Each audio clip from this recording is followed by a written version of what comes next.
DMTV, bilile kamalo bana ebele.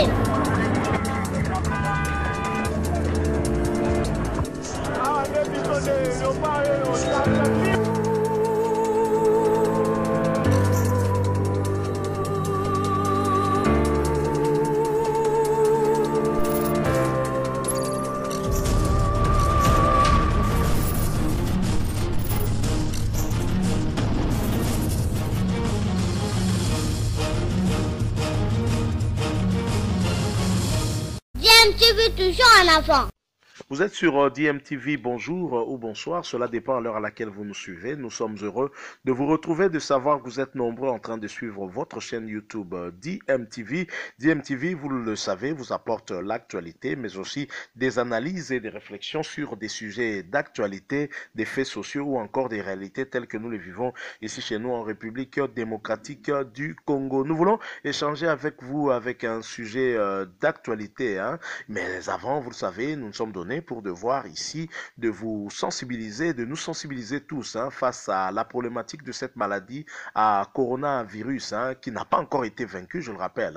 Nous devons donc continuer à observer des mesures barrières telles que dictées par nos autorités, mais aussi surtout parce que la prévention justement reste notre meilleure arme pour revenir à bout de cette maladie. Minembwe, c'est de cela dont il est question dans ce sujet parce qu'on en parle, c'est le sujet d'actualité. Minembwe qui devient une commune urbano-rurale, mais beaucoup de craintes par rapport à cette situation, notamment les élus qui sont de cette région, de ce coin, se plaignent en tout cas d'une tricherie, on va dire, qui a permis à ce que Minembwe devienne cette commune urbano-rurale qui a attiré en tout cas l'attention même des plus hautes autorités du pays et même des représentants des grandes puissances ici en République démocratique du Congo. Alors pour mieux comprendre les enjeux qu'il y a dans ce coin-là à Minembwe, je vous propose de suivre un élu de ce coin qui a la connaissance en tout cas de tout ce qui se passe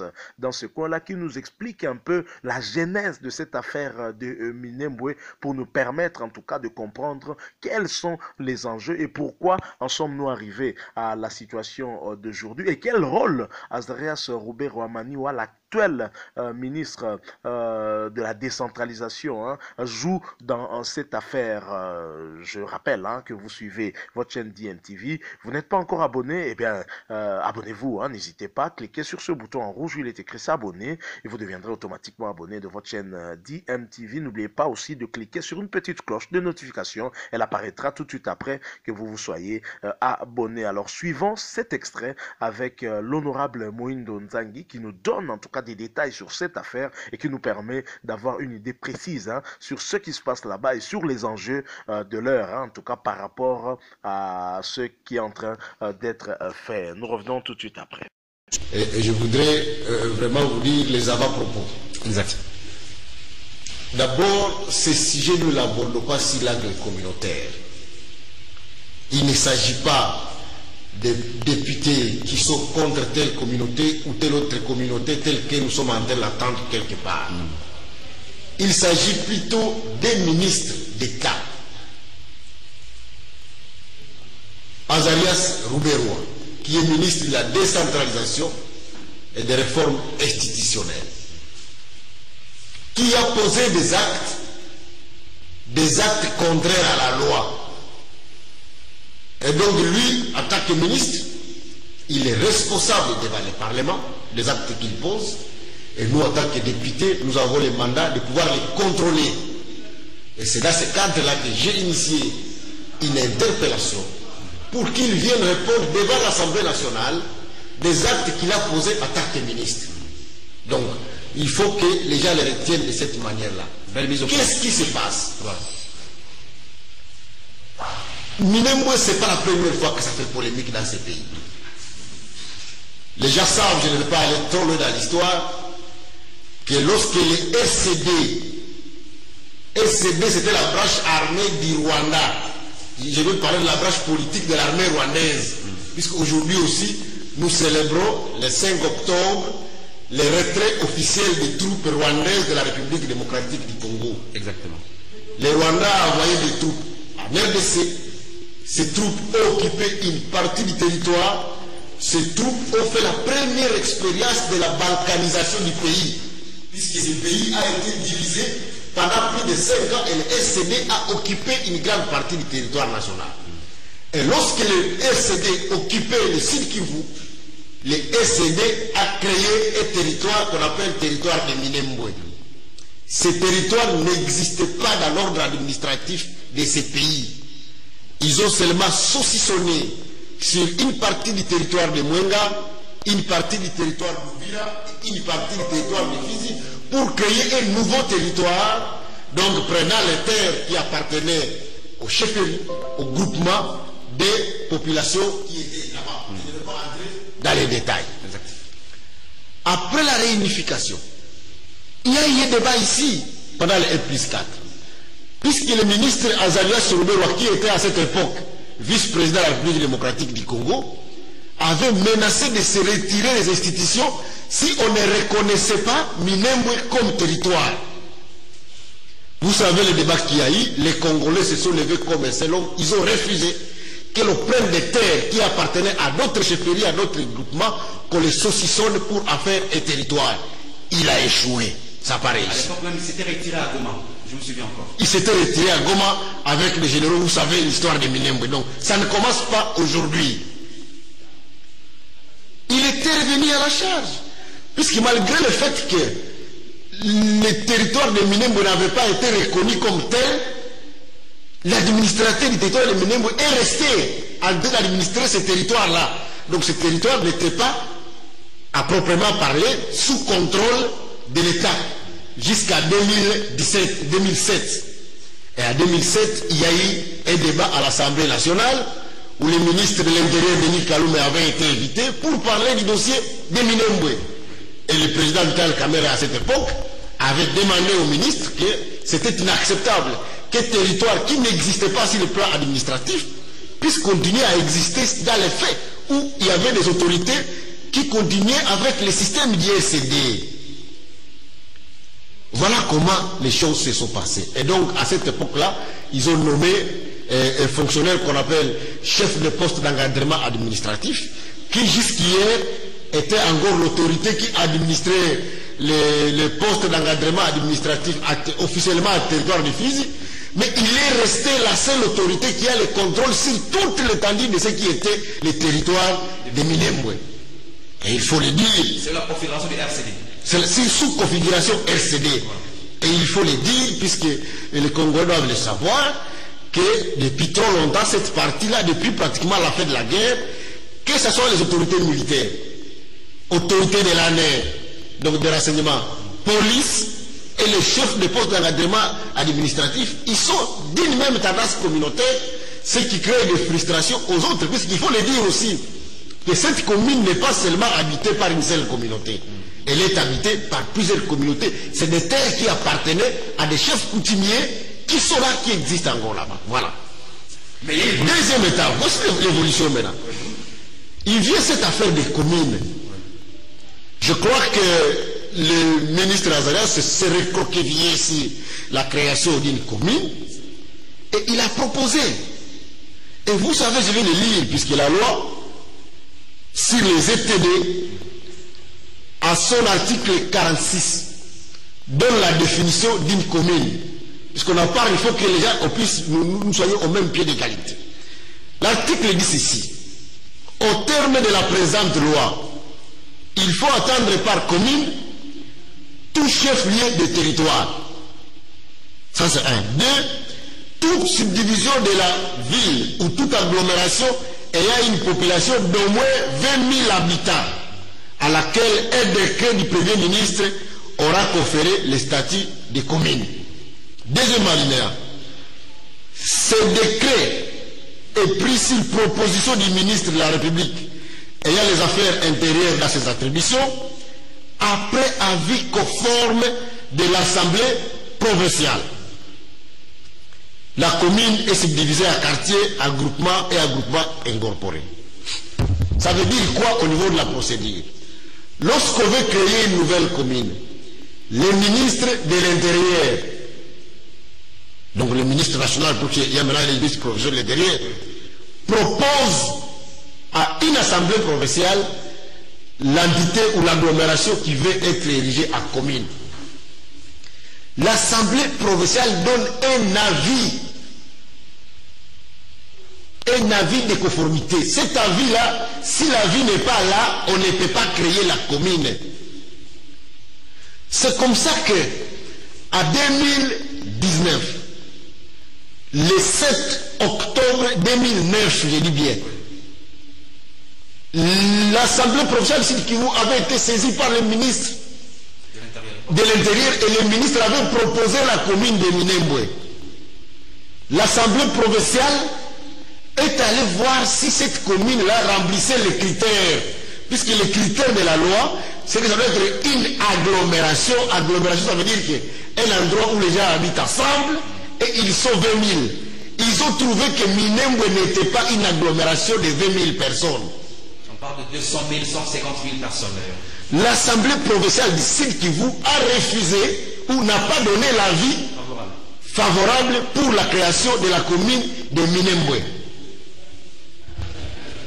Et j'ai le PV ici. À l'époque, c'était le ministre de Chambouillet, je crois, il était à l'intérieur. Ah oui, c'est Denis Kaloumé et puis après le Zétali.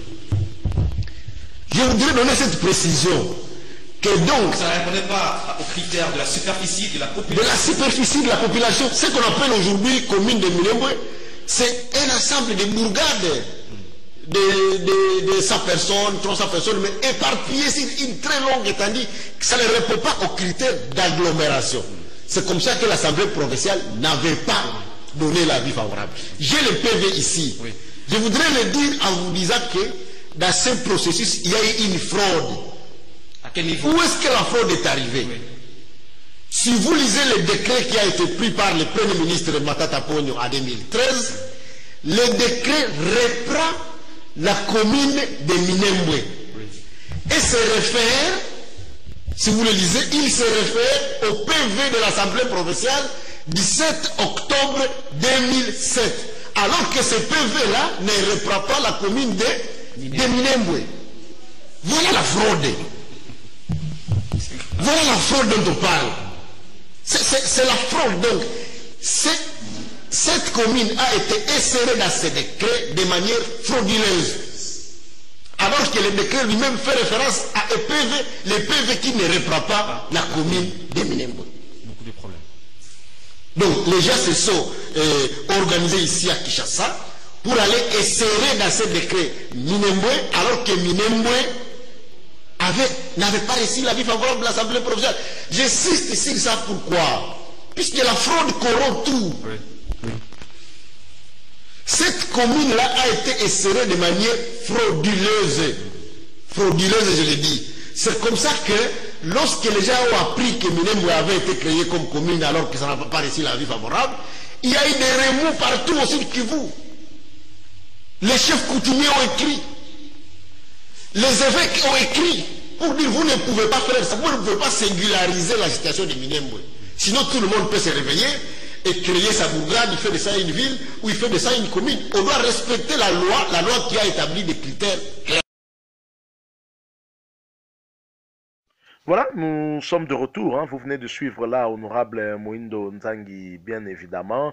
Et que dire de plus, hein, après avoir entendu tout ce que l'honorable a dit et tous les détails hein, qu'il a eu à nous fournir. Hein. Et une seule question que nous nous opposons, pourquoi finalement la matérialisation de ce projet arrive avec Félix Tshisekedi, alors que le décret qui faisait de Minembwe, mais également d'autres parties du pays, hein, des communes urbano-rurales, avait été signé par le Premier ministre Matata Ponyo. Mais pourquoi l'exécution n'arrive qu'au moment où Félix Tshisekedi est au pouvoir? Est-ce parce que ce dernier n'a pas trop la maîtrise de ce qui se passe là-bas ou n'en a pas encore la maîtrise, hein, qu'on a voulu accélérer les choses? Est-ce parce qu'à l'époque, il y avait résistance hein, de la population locale et que maintenant, il y a un peu une sorte de distraction et qu'on peut passer à la vitesse supérieure sans que le chef de l'État puisse s'en rendre compte. Et pourquoi Azarès Roubairo a toujours été maintenu ministre de la décentralisation? Dans quel but?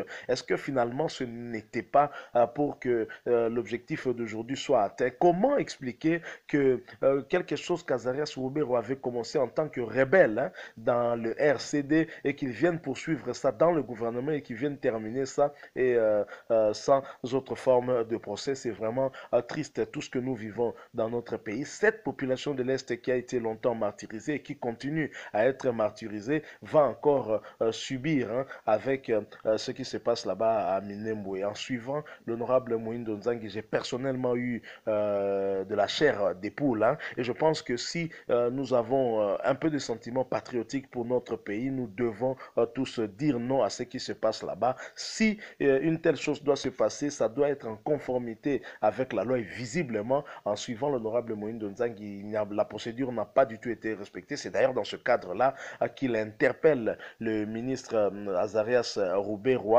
Mais on peut se poser la question pour quel résultat, sachant qu'il est du FCC, sachant aussi que ce projet avait été lancé hein, finalement par Matata Aponio, qui était du FCC et qui, avec Joseph Kabila bien entendu, chef de l'État et autorité morale du FCC. Est-ce que Moïndo Nzangi va réussir hein, à dissuader finalement ceux qui ont eu à faire ce projet à reculer alors que on a déjà eu à installer le bourgmestre là-bas sur place? Et c'est vraiment une question qui fâche hein, et qui va nécessiter peut-être qu'il y ait un dialogue autour de la question afin de trouver une bonne solution et de préserver la paix, parce que de la manière dont les choses sont en train de se passer, il n'y aura pas de paix dans ce coin-là et c'est ce que nous craignons tous. Nous avons besoin que finalement les gens puissent vivre en paix. Alors pourquoi à chaque fois Azarès Roubairo tente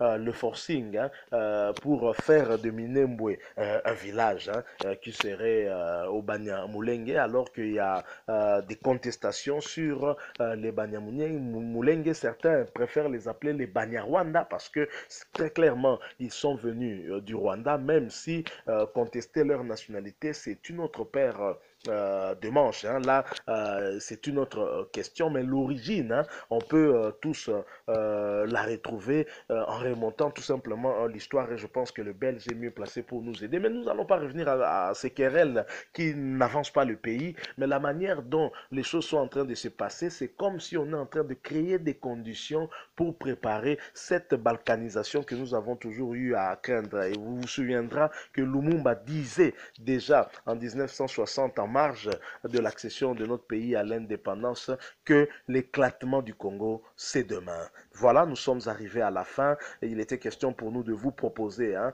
ces quelques propos de l'honorable Moïndo Nzangi qui nous a donné un tout petit peu la genèse hein, de cette situation qui se passe là-bas à Minembwe, pour nous permettre de mieux cerner hein, tous les contours de ce problème. Si vous avez aimé, laissez-nous un like, mais surtout, n'hésitez pas à réagir également au travers des commentaires. Hein. Abonnez-vous aussi sur votre chaîne, vous n'êtes pas encore abonné, n'attendez pas, cliquez sur ce bouton en rouge où il est écrit s'abonner, vous deviendrez abonné d'IMTV. N'oubliez pas non plus de cliquer sur la petite cloche de notification qui vous permet justement d'être au courant hein, dès qu'on met une vidéo en ligne. Protégeons-nous car le coronavirus n'est pas encore vaincu. Nous devons respecter des mesures barrières parce que la prévention reste notre meilleure arme face à cette maladie. Merci à vous qui nous avez suivis. Nous espérons vous retrouver très prochainement si Dieu nous prête vie. En attendant, portez-vous bien et DMTV vous dit au revoir.